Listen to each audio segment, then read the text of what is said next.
So it's, it's a rather mundane data semantic. Nodes talk amongst themselves about a set of transactions, those for which the community is trying to reach consensus. And we record the history of how they talk amongst themselves in the hash graph. And then magically, quote unquote, they're able to build up the same representation of the history, such that when they ask questions of that history, each of them with their own copy, they're able to independently come to the same conclusions about the transactions within that. So let's talk about how that works. The first step of a community of nodes being able to agree on the timing and order and so validity for a set of transactions is just to get the word out, right? If we're all to agree on the fact that Alice is trying to send Bob 5 coins at a particular time, and the first necessary piece is we all need to know about Alice sending Bob 5 coins. We may not yet have agreement on when it's happening, but that's the first step.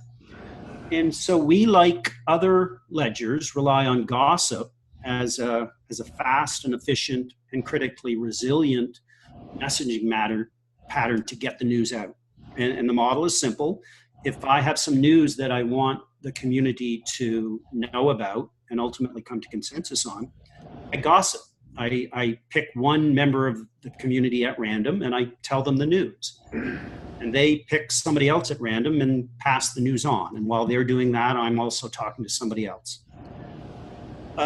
So the news gets out very quickly, exponentially fast. And critically, if any one member of the community is unavailable or malicious and willfully ignoring my news, that's okay, because the gossip effectively flows around those faults.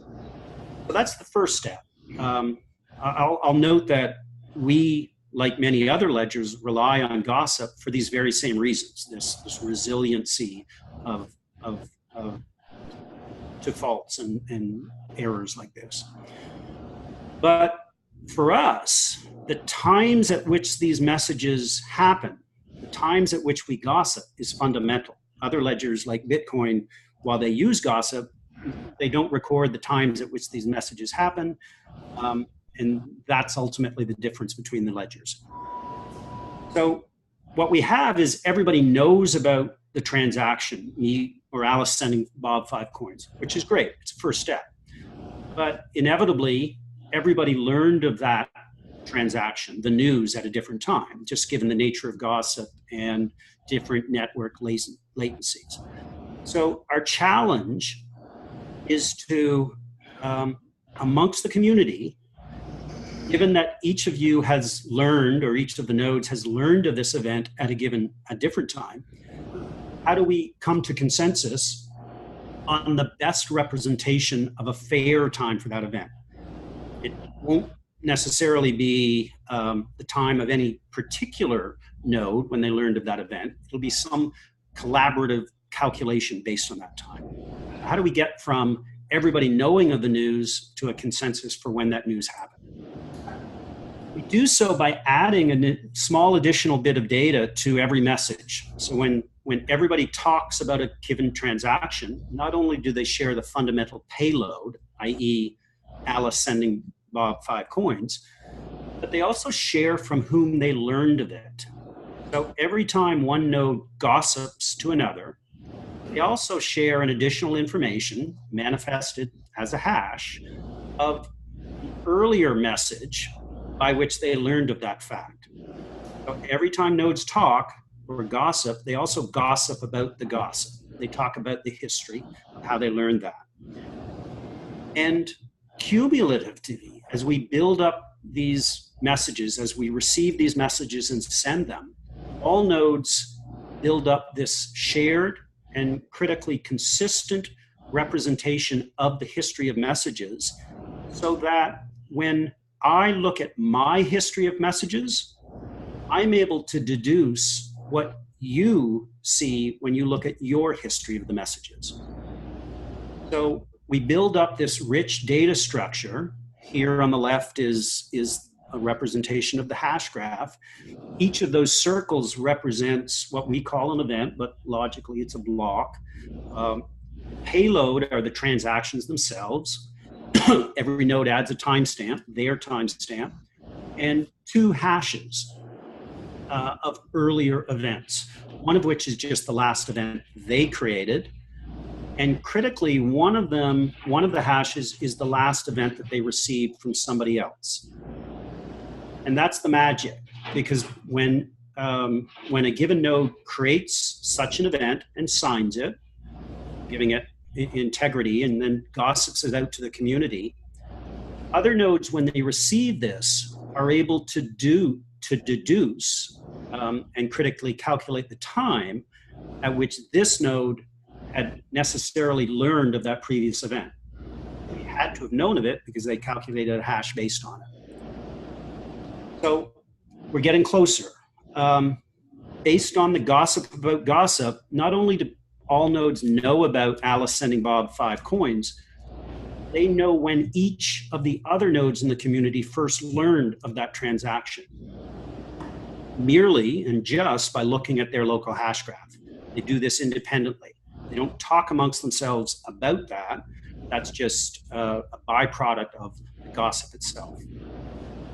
We still don't yet have consensus. What we have is agreement on the history of messages, and each node is able to look at that consistent representation of the history.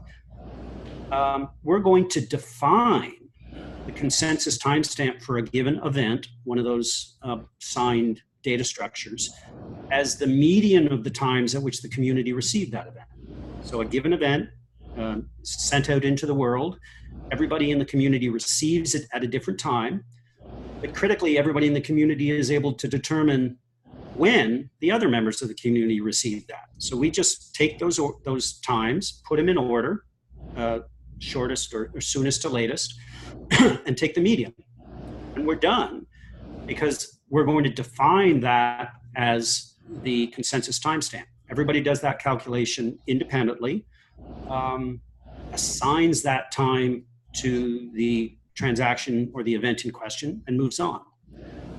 But critically, if we were to naively just say that everybody time is included in that list from which we take the median, then we would open up a vulnerability to any one of the community just leaving the room and thereby shutting down consensus, because we'd be waiting for their time, but we wouldn't know it. So a malicious node, merely by going offline, would be able to shut down consensus.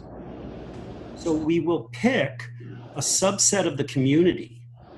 And by doing so, we will be resistant to that sort of Byzantine or malicious interference of consensus. So our challenge is to pick a subset of the community that is resilient and resistant to malice and Byzantine interference, and we're going to do so by voting. Effectively, every member of the community, again, by looking at their local copy of the hash graph, doing this independently at independent times relative to other nodes, will logically vote. It's actually the events themselves within the within the hash graph that vote. That's a subtlety. But the end result of which is a determination of the relevant subset of the full community that is allowed to contribute a time to that list, from which we calculate the median. Everybody does so independently, but again, magically, they all come up with the same list and therefore come up with the same calculation of the median.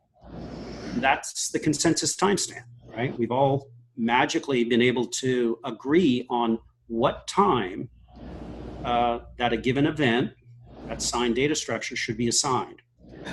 Critically, no ballots were exchanged. Again, this is all just done locally, so there's no extra overhead of messages amongst the community where one node votes and indicates, this is what I think the time should be.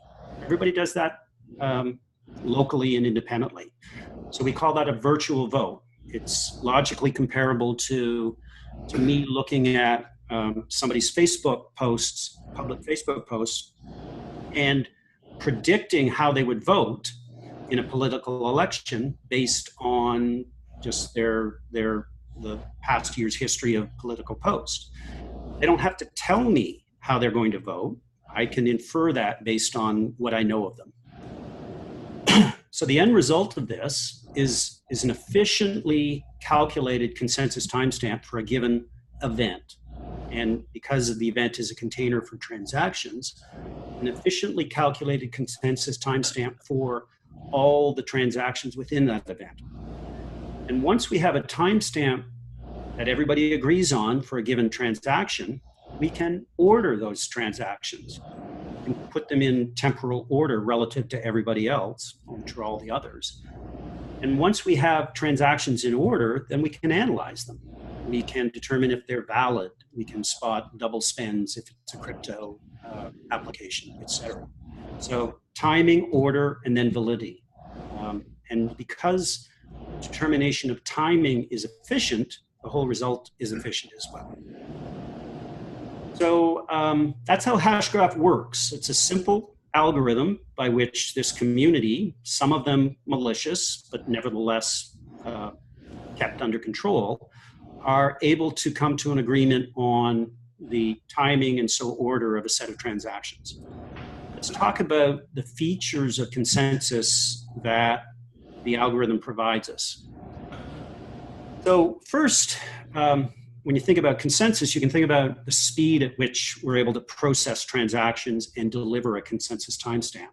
Are you fast or not? Bitcoin is famously slow by design, right? Bitcoin currently runs about 3 transactions per second. And that is arguably by design reflecting the current difficulty of the proof of work calculation. We don't have proof of work. We don't have anything artificially slowing us down. And we are very efficient in how we use bandwidth. So our performance, our throughput varies, modulo the numbers of nodes and where those nodes are deployed across the world and the sorts of desired latencies we would seek. But our throughput, as represented by this graph or these curves here shows throughput varying from 50,000 to 500,000, depending on those other parameters. So we're orders of magnitude faster than current public blockchains, proof of work blockchains particularly.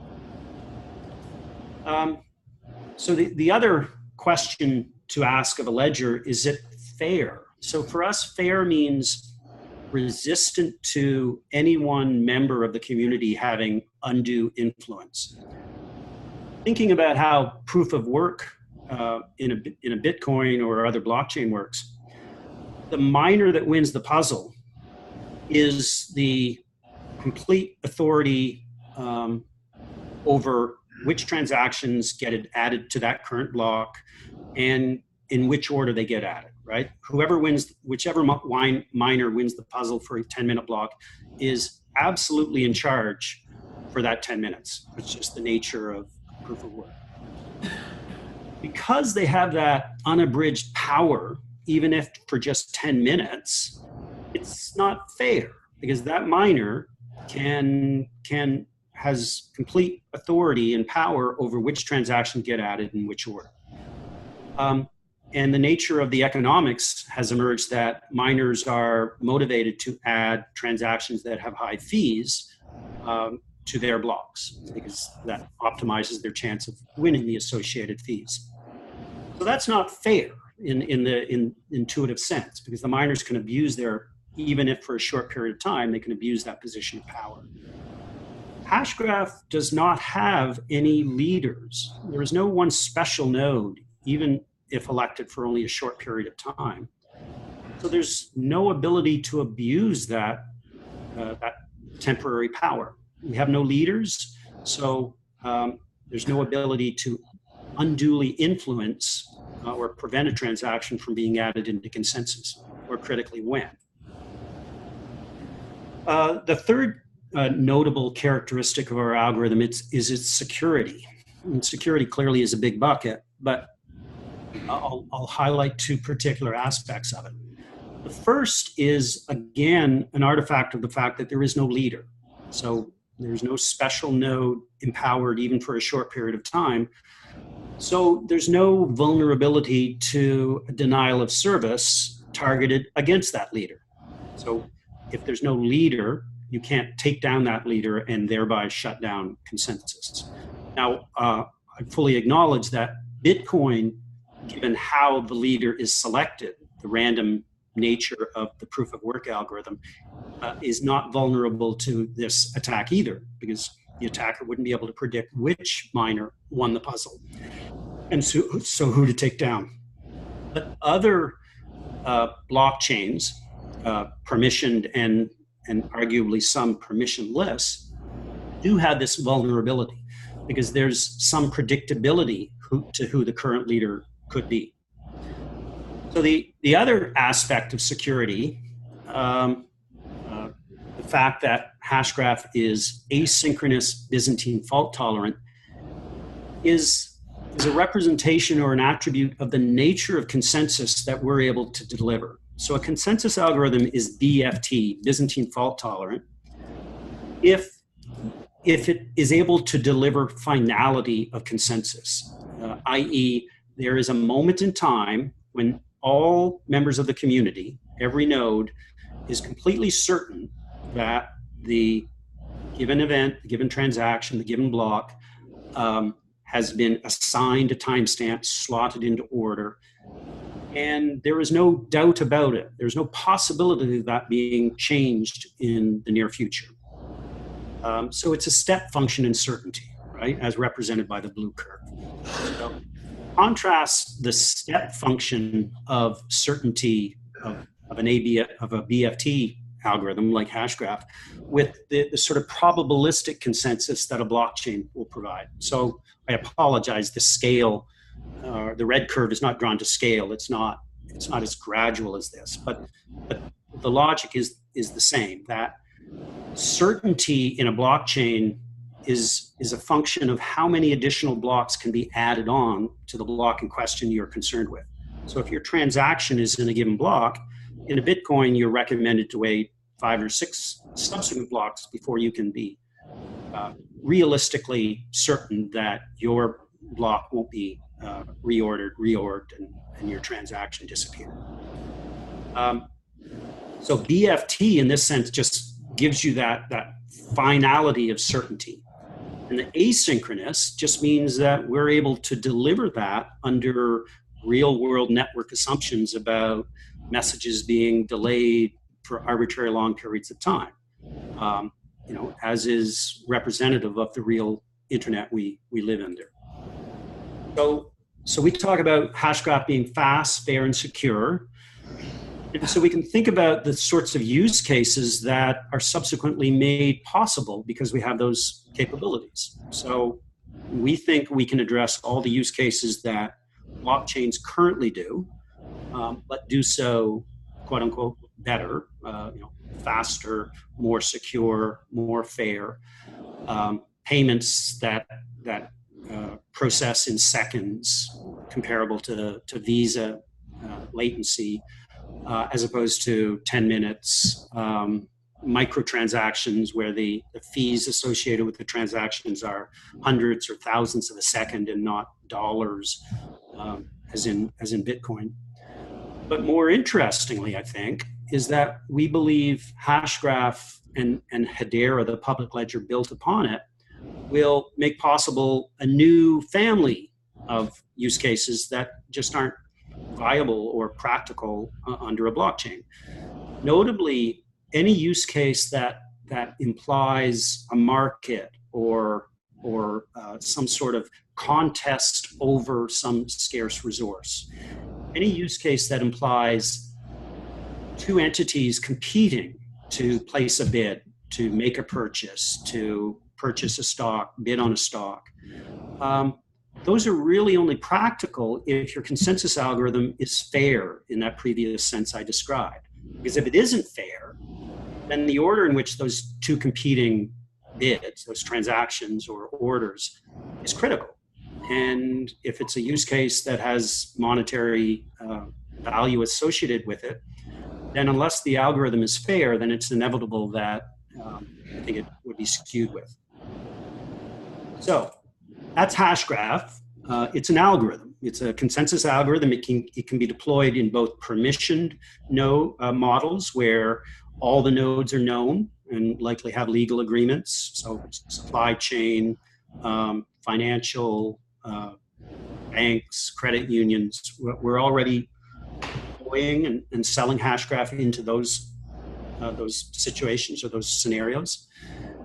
Hedera is our nascent initiative to launch a public ledger, one where ultimately nodes are anonymous, and there are millions of them, and we rely on currency and crypto for security. Hedera is our strategy and plans for taking Hashgraph to the public ledger. So we think these four fundamental requirements are necessary for a wide-scale public distributed ledger trustless infrastructure for the next generation of the internet. So we talked about the performance that Hashgraph can deliver. So hundreds of thousands of transactions per second, seconds latency. We think that's necessary for any real world applications at scale. We talked about security already, ABFT, fairness, resistance to distributed denial of service. On a public ledger, you need two more things. You need a governance framework that will appropriately guide the evolution of this ledger. If we're going to build mission critical enterprise applications and billion-dollar currencies on top of this ledger, then we need appropriate, mature, and rigorous frameworks for deciding how that ledger should evolve, payment costs, etc. And lastly, we believe that stability, something lacking in current public ledger platforms, as manifested in the multiple clones and forks, and consequently the public vitriol between the various communities. We think a public ledger needs stability. We need to provide to an application developer that is contemplating building on Hedera, building their dApp on Hedera. We need to give to them certainty over the stability and existence of that ledger over time. So to the first point, governance. The governance model for Hedera is one motivated by, or inspired at least by, that of Visa. One where the decisions about how the ledger will evolve, decisions about things like economics, pricing, payment model, software roadmap, features, that'll be made by a council of 39 very high value, reputable, global corporations. The presumption is that it's only with that sort of established corporations that we can give to Hedera the sort of mature governance that we think is necessary. So the premise is that 39 blue chip companies, billion-dollar companies from around the world, represented from US, Asia, Africa, India, Europe, distributed across region, distributed across verticals, will be empowered with the rights and responsibilities of deciding how the ledger should evolve. Lots of mechanisms put in place to inhibit the risk of any one of those 39 acting inappropriately, or if they do act inappropriately, mechanisms to ensure that they can't damage the health of the network, etc. So I'll make the point that the governance model is by definition permissioned. So this is a model where we entrust the evolution of the ledger to $39 billion companies with name, brand, reputation, and so hopefully a desire to protect that brand. But the consensus model itself is fully open. So while only 39 corporations are empowered with the ability to decide how the ledger should evolve, the vision is that there will be millions of nodes, anonymous nodes, no license, nothing necessary to sign up, running the Hashgraph consensus algorithm in good time.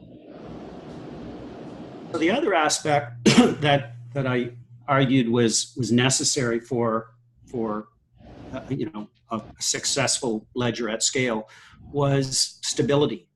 Some guarantee that there will not be another Hedera. There will not be a Hedera Lite or a Diet Hedera or Hedera Gold as we see in the current public ledgers. We'll, if not guarantee that, we'll maximize the chances of that not happening because there is a license. It's not a fully open source license. It's an open review, meaning anybody can inspect the code. But the license is designed such that not anybody can just copy the code and launch their own Hedera. And the license is backed up by legal controls, which are themselves backed up by patents that Swirls has over the algorithm. And Swirls will grant to Hedera the sole license, the right to use Hashgraph in that public ledger. So when we launch, and that's predicted to be towards the end of the year, these are the services that we will offer up to apps. A cryptocurrency, we need a currency in order to secure the network, to support our stake model that I'll talk about in a bit. But because of the efficiency and the speed that I talked about earlier, we think we can make practical micropayments. A transaction with a fee of thousands or millions of a cent, as opposed to the sort of dollars currently realistic for blockchain. There'll be a file storage service associated with the ledger. Don't think MP3s or JPEGs, think hashes and comparable small files, appropriately sized for public ledger.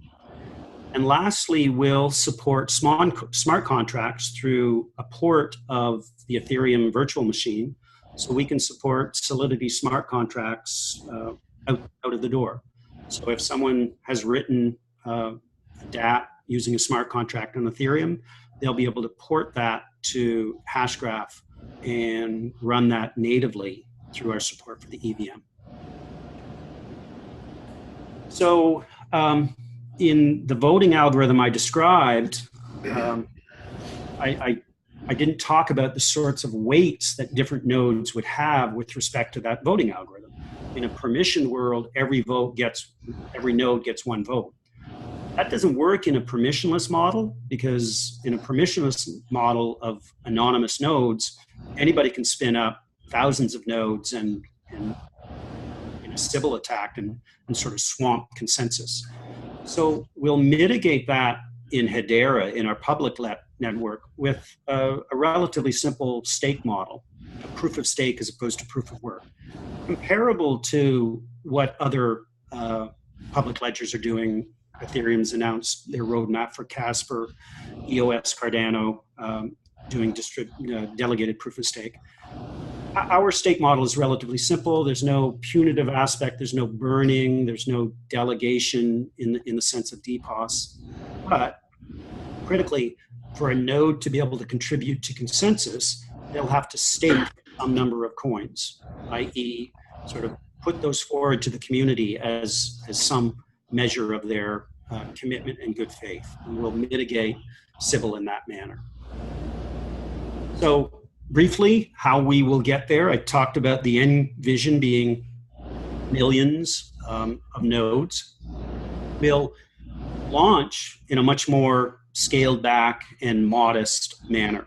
we'll launch probably towards the end of this year, where it will be those 39 members of the council who will be running nodes.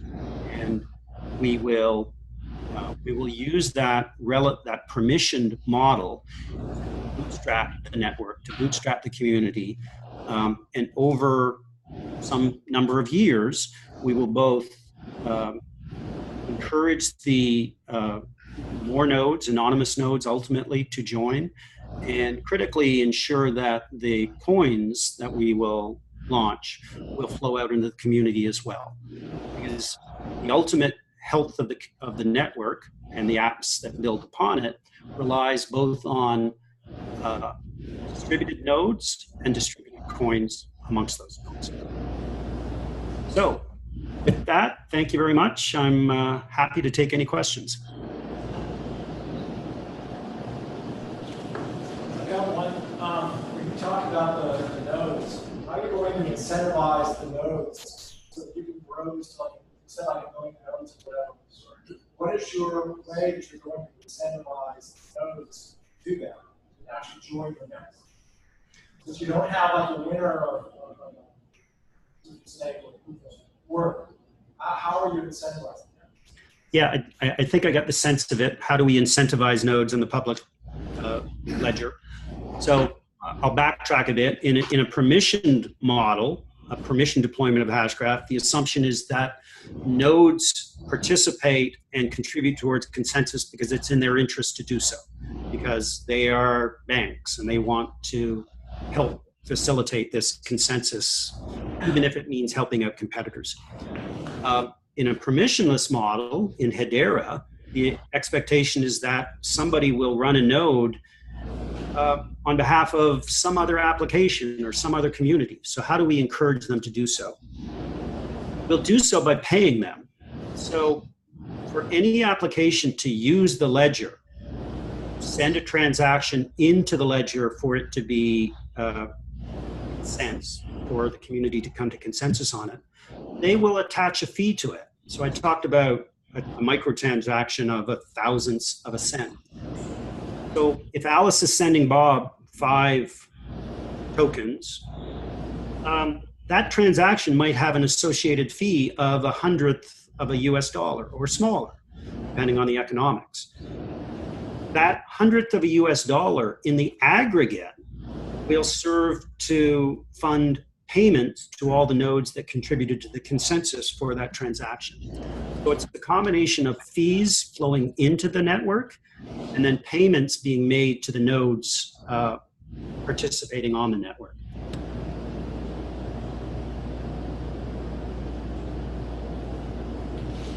Other questions? Just make sure you guys are speaking loudly. Hey, how are you? I'm Austin. I've been looking at the Hashgraph for about 9 months now. I do have like several questions. I'll give people like in between my questions, whatever. I guess like let me start off with like as far as your transactions per second. You were saying that you can do 100,000 transactions per second. Other cryptocurrencies such as Red Belly, they're already doing 600,000 transactions a second. And then like Holochain, they were touting the possibility of doing 100 million per second. What are your capabilities do you think you get as far as scaling in the future? So what I heard is with respect to our throughput, our transactions per second, how do we compare to Red Belly, who's talking about 600,000, et cetera? How do we compare to Holochain, which is talking about millions? So I'll say this, the numbers that I cited are what we will achieve, or which we believe we will achieve for a single shard. So a shard is, some community of nodes that talk amongst themselves and come to consensus. For us, a shard is probably on the order of 200 to 300 nodes, because the more nodes you add, then just by physics, you'll start to see a latency effect. It just takes longer to get the word out. The algorithm itself is just as efficient, but just getting the word out to all those nodes starts to have an effect. So when I talk about 250,000 or that scale, that's for a single shard. When it becomes necessary and relevant, when we start to have 300, 400, 500 nodes, and that won't happen initially, as I described, then we will shard. So we will break up the existing nodes we have into subsets of which will perform hashgraph consensus on their own and achieve the sorts of throughput that I described, 200,000, 400,000, et cetera, modulo all those other issues. And when the nature of a transaction impacted counts in multiple shards, then those shards would talk amongst themselves. And there's an architecture and a model by which we will do that when relevant. Now, if one shard can do 200,000 transactions per second, and another shard can do 200,000 transactions per second, and for some applications, and it's not every application, for some applications that won't have impacts across shards, or conceivably could be designed to achieve that, then for the system as a whole, you're doing 400,000 transactions per second. So I would suggest that when you examine the performance claims of other ledgers, not naming any names, ask yourself or ask them, are those numbers pre-sharded or post-sharded? Because the difference is critical. If we have 200,000 in a given shard and in the future we have hundreds or thousands of shards, then for some applications we could probably claim infinite throughput as well. The other question to ask of the other ledgers, those that are competitive to Hashgraph, is, are they actually delivering a consensus timestamp? Because that's what we do. And if a ledger assigns themselves an easier goal, then they can likely have pretty good performance.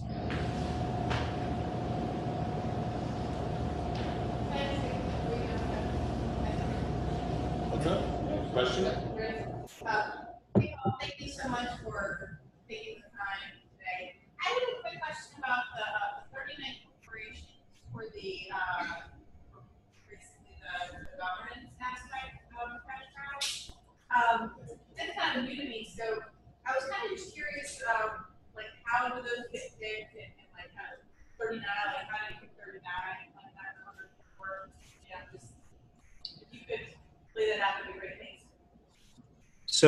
So what I think I heard was a question about the 39 composition, how they're selected. Is that right? Yeah. Yes, and why 39, I think. Sure. I get that every time, so it was a pretty safe bet.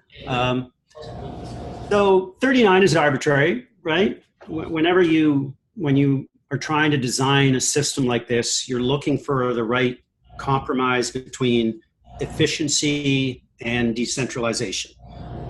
10 or 11 would inevitably be more efficient in coming to decisions about how the ledger should evolve. But 10 or 11 is more vulnerable to 2 or 3 of them colluding inappropriately. So 39, it's arbitrary, but it's meant to be a realistic balance between those two drivers. 39 is also divisible by 3. So some of the decisions that the council will make about evolving the ledger, perhaps it's a software update, they will require a 2/3 majority. So 39 is convenient because 26 satisfies that criteria. As to their selection, well, necessarily, because Swirls is the company that has initiated, that has built Hashgraph and is trying to kickstart Hedera. The initial members of the council, and I think we've got letters of intent from 15 or 16 of those 39 at this point. The initial members of the council necessarily were sort of selected or invited at least by Swirls. And as you can imagine, it's a back and forth process by which Swirls educates them on what Hashgraph is, how it's different, what the value proposition is. the lawyers get involved and talk about the legal structure of the council. But, over the last year, we've been able to invite and get agreement from those 15 or 16 council members. Inevitably, as the group grows larger, then they'll start to voice their own opinions about who else should be in the council. I'll note again that the council is designed, or the membership of the council is designed with this sort of meta pattern of inhibiting collusion to have only 2 or 3 from any given vertical. There's 18 different verticals represented. So there's insurance, banks, social, supply chain, etc. The premise being that that sort of mix, and with some healthy competitive dynamic, will ultimately ensure or help guarantee that council will act in the best interests of the network and not themselves. Great, thanks. Yeah, I want to know, will there be an ICO, and will the nodes offer tiers? And is there a team in place already? I'm sorry, that I didn't get that one. Do you want to come a little closer? Will the nodes, will you have different tiers on the nodes? Will it be an ERC20 token? Will you do an ICO? That's just some. So 3 questions. At least initially, there will be no tiering of nodes. All nodes will be peers, but we'll examine the network as it grows. And so it's conceivable that we might imagine where we might have a shard in the future of high-powered nodes, optimized for particular applications, perhaps. So the vision is that myself on my basement PC here will be able to operate as a node. And that may work for some applications, this 5-year-old PC, but it probably won't work for, highly sensitive applications that require super fast bandwidth and latency.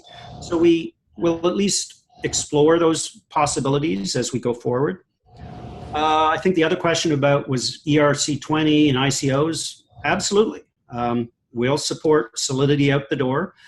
So we already anticipate and have commitments from lots of dApps who will launch their token using ERC20 on Hedera.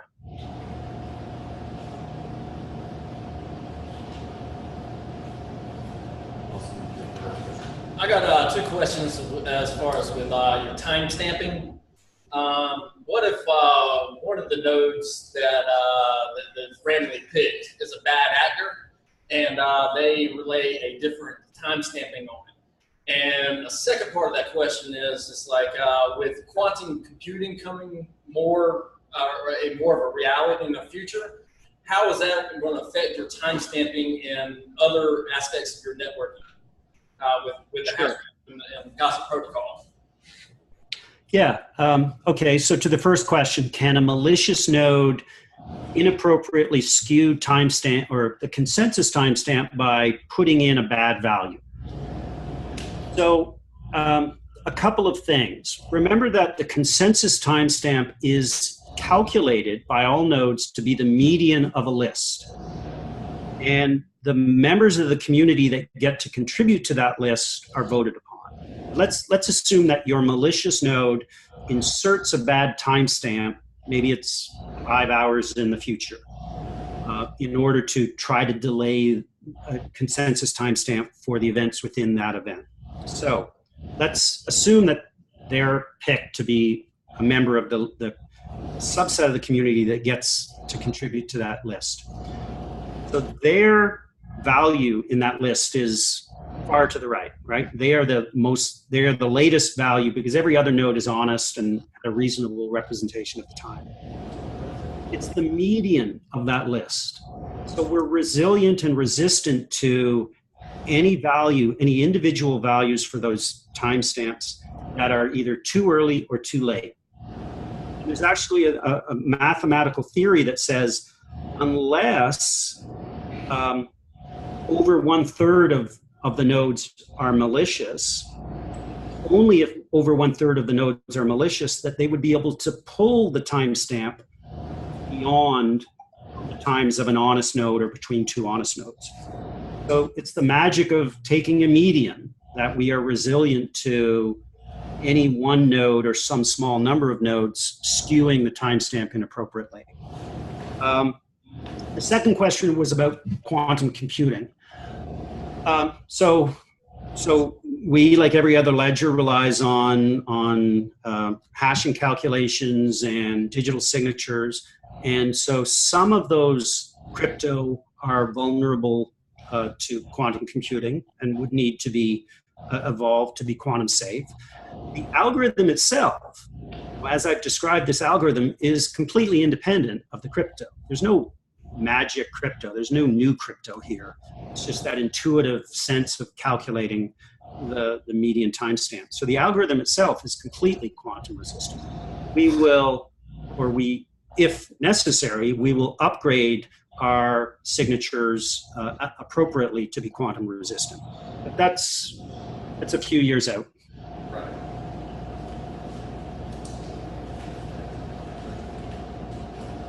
Hey, Paul, thanks for your time.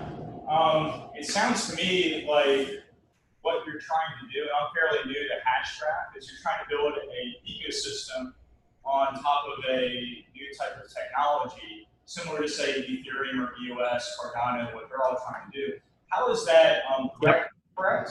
And then did you compare and contrast yourself to those ecosystems as far as what you guys are specifically trying to do outside of the technology?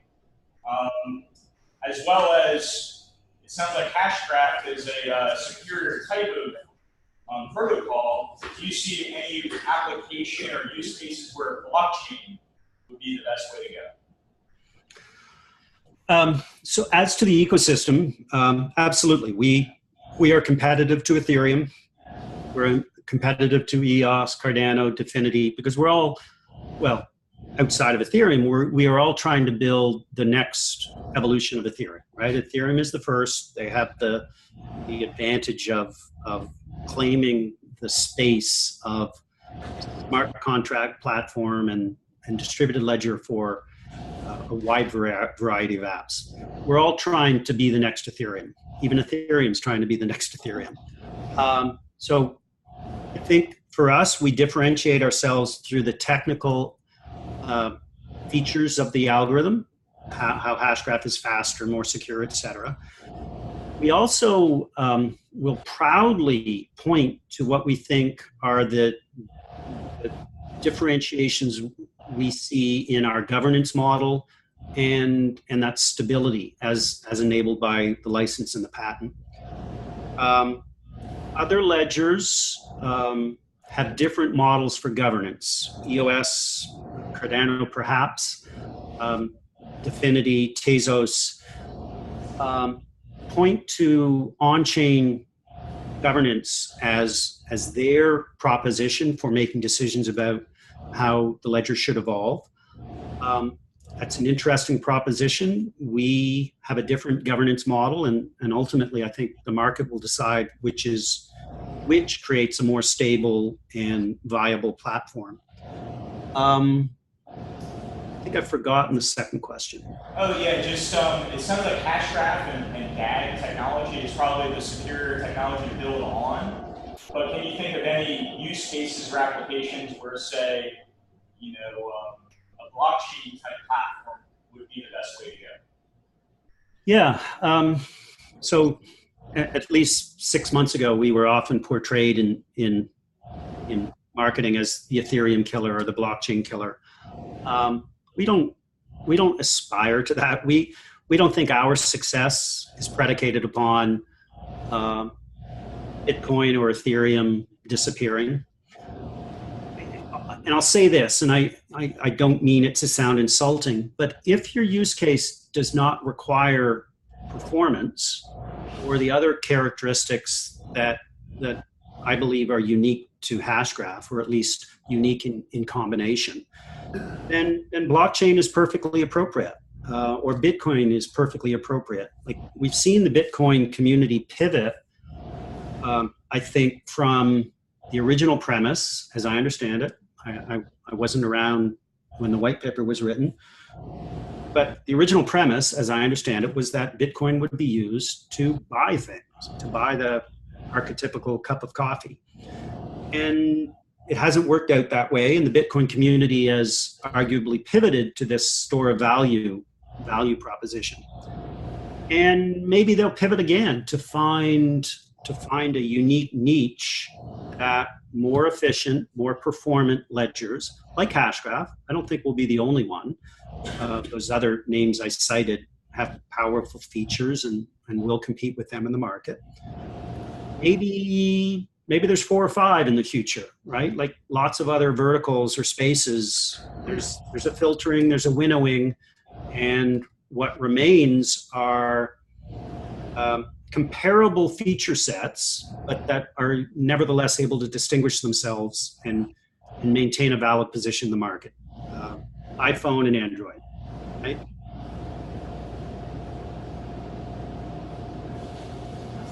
Well, we're gonna let you have your time back. One more question. I know for your time, so Austin, you get yours. No, go ahead. Next, we have one more question. We're gonna let you wrap it up. I got one question. Is how we can kind of we'll do that after Jeanette. So Jeanette will be the last question. On the last bit, it's 2 parts that have nothing to do with each other. The first part is, with the 39 enterprises involved in the governance, what's in it for them? What do they get out of it for doing that? The other part is, are there any new applications, any new business ventures that will be possible because of this particular technology that isn't possible with what's currently out in the market? Okay. So to the first question, what's in it for the 39? So the 39 will receive dividends from the profit of the network. The assumption is that Hedera is a for-profit initiative. The fees that will come in and the payments that go out, Hedera will take a cut, and the 39 will have their share of that cut.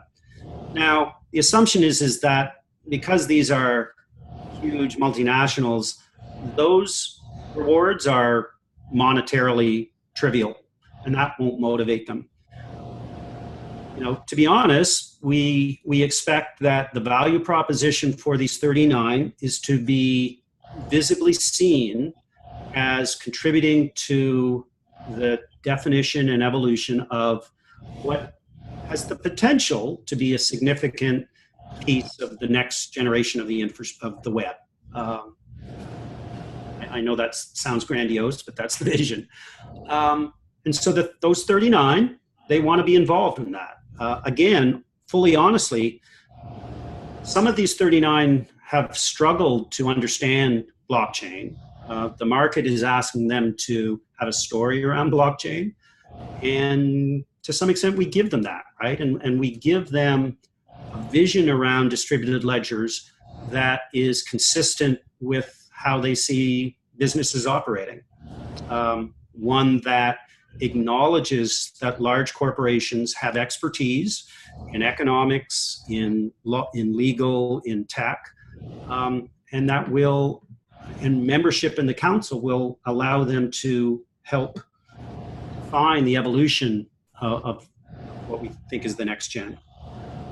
And the second question, again, I've forgotten. Are there any new applications or new business areas that will be brought in because of your technology, things that are not possible currently? Absolutely. So I talked about the sorts of use cases that we think will be, for the first time, made practical and viable with Hedera. Anything that involves a marketplace, a matching of bids. We have a competitor to Uber. I don't think they've yet announced as public, but they are building a distributed car ride service on Hedera. And critically, because it's a car ride service, it needs to be fair. You need to have confidence that no one party is able to skew the matching algorithm to ensure that one one driver gets rides preferentially versus another. So again, any use case like that implies a marketplace or an auction or bidding, we think we're uniquely qualified to address that. But again, we'll also address the same use cases that public blockchains currently do. We just think we'll do so faster.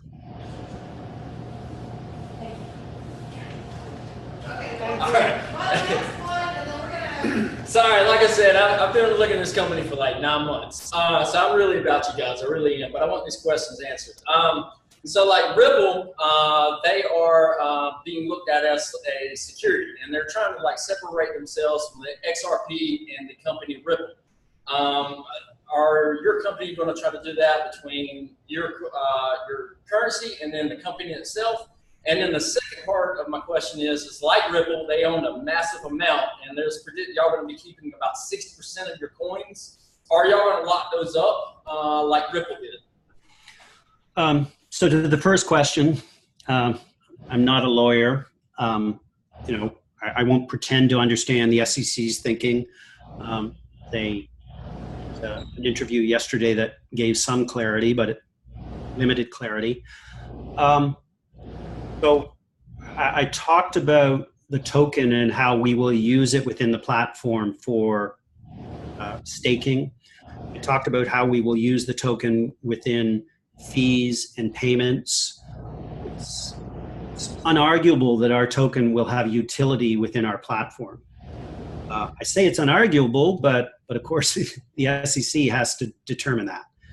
Given that, we are being arguably overly cautious in how we release those tokens ultimately to the general public, because that seems to be the SEC's overriding concern, is protecting the Main Street investor from abuse. I mean, the ICO market of recent years arguably has given the SEC cause to be overly protective. So we are being overly cautious.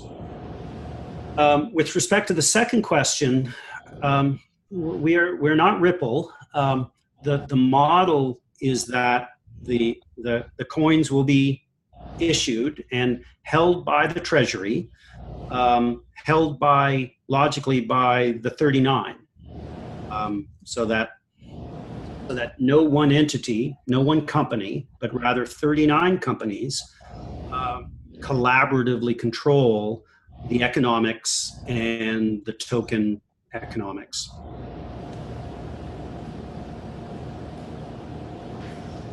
Thank you.